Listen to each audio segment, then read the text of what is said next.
We're going to go ahead and finish up the spiritual development series that we've been doing for several weeks.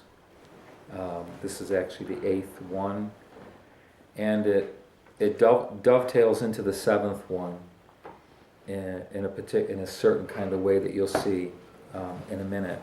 So just as a reminder, the 7th one, remember, was the last one we did, was basically the blessing that comes into our lives. We're like a conduit where the blessing just flows through us. From Jesus' water baptism, the blessing came upon him. Within a month to 2 months, he's spreading that blessing upon everybody, the Sermon on the Mount. So we see him receiving the blessing, all that comes into our lives, talking about spiritual development, that which comes in flows out again. So that was last time. This time what we're going to be looking at is Mary, mother of Jesus, but Jesus as well.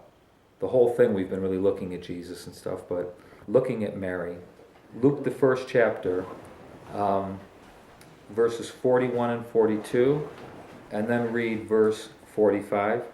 And it came about that when Elizabeth had heard Mary's greeting, the baby leaped in her womb, and Elizabeth was filled with the Holy Spirit. And she cried out with a loud voice and said, "Blessed among women are you, and blessed is the fruit of your womb." And 45. And blessed is she who believed that there would be a fulfillment of what had been spoken to her by the Lord. And would you go back and read verse 38? And Mary said, "Behold, the bondslave of the Lord, be it done to me according to your word." And the angel departed from her. We're very familiar with Elizabeth being filled with the Holy Spirit, and she bursts forth with this recognition that Mary's a blessed woman and the fruit that's in her womb is blessed. She's blessed because she believed, and when you go back and you say, well, she believed, she basically said to the Lord, "Let it be done to me according to your word." So we see this blessing upon her, and what we said last week was basically whatever blessing we receive from God, whatever that might mean to us in whatever way, shape, or form, others are blessed. In other words, it's not just a matter of us being blessed, but being a blessing to others. Everything that comes in just flows out again, and we see that with Mary. Before we go any further, though, what are the stories besides the Christmas story? When you think of Mary, can you think of some other times in scriptures where Mary appeared? It's kind of funny the way she appears sporadically here or there. She's at the crucifixion, the first miracle, the wedding at Cana, when he was 12 years old. So if we think about it, there's going to be a variety of times that we can see Mary popping in here or there. And when you put them together, you see this ongoing, her immediate response to Gabriel of "let it be according to your word" seems to be what follows her throughout all the time. You mentioned the wedding at Cana. She brings the attention to Jesus of the wine. And then her next thing is, do whatever he says. Let it be according to his word. Whatever he says, do it. That's what she tells the servants. At the cross, which is where we're going to spend a little bit of time tonight, she's going through what I guess many people during that day would have, but would be very, very hard for any of us as parents to go through.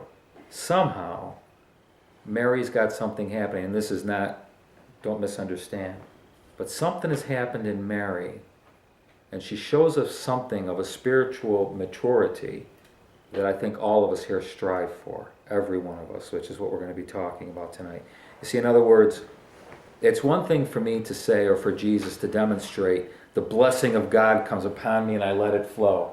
But what do I do with the crap that comes into my life that is not a blessing of God, but it is coming into my life? We're such a good conduit. If the blessing comes out. If the crap comes in, the crap comes out. And that's wrong. That's not what we do.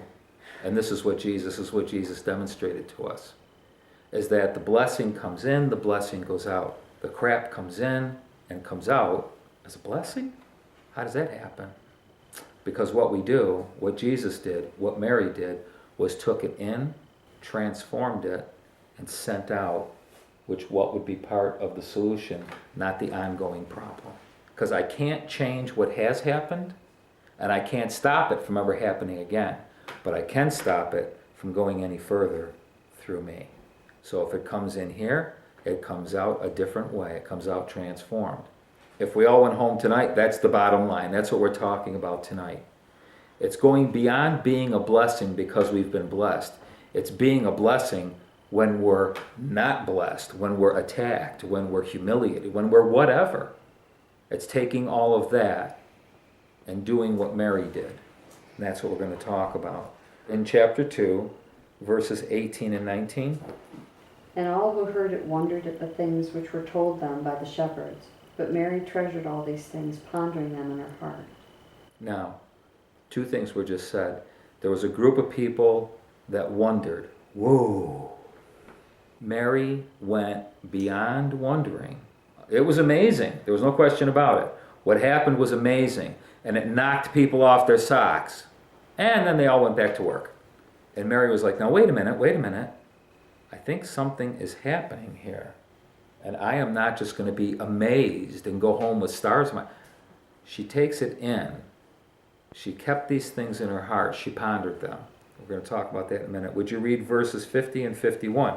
This is 12 years later, after Jesus stays behind. He's not left behind. He stays behind deliberately in Jerusalem. They come back and they get him, the story that you were referring to.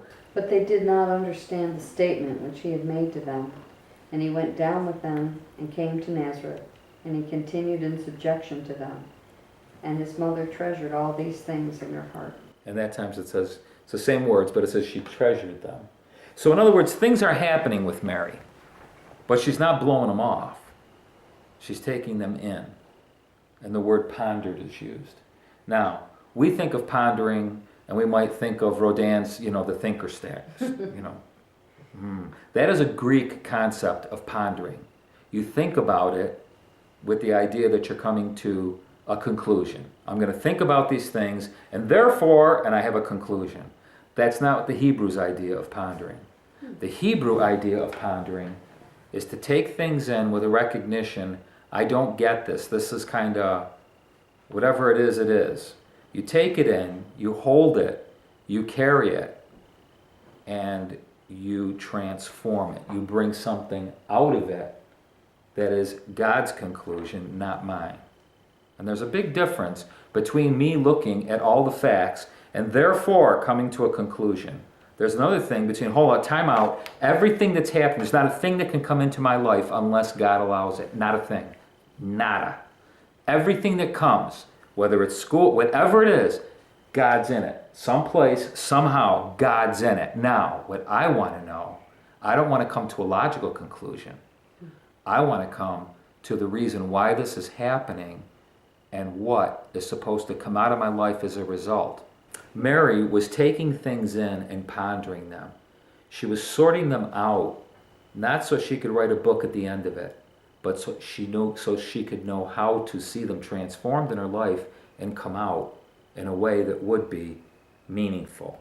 Last week we were talking about, in week 7, it was about being a blessing. And like I say, it's one thing to be a blessing when you've had this blessing come in. But what happens when we're at the cross? When we're watching something happen, when we're involved with something, and something's coming into my life, that is not a blessing. John 19 is John's version of the cross. A lot of times when you see paintings of the cross and Mary's there, you see her on her knees. The 3 Gospels that preceded John all had Mary there, but didn't say what John said. I love John's Gospel because he says the things so subtly that most of the time nobody else has said, whether he's referring to a wedding. Nobody ever talked about the water being transformed into wine. And yet, John's saying that is the foundational, fundamental thing of what we are. We are 90% water that has been transformed into wine. We have gone from being water to joy. The whole thing that Jesus is doing is transforming. He's actually on the cross going to take death on and turn it into life. Just for us? Why for us? As an example. Remember he said, I'm doing these things as an example for you. In other words, you can do this too. You can take every single shot that's put at you and you can transform all that death into life. I give you the Spirit to do it. Have a field day. Be part of the solution.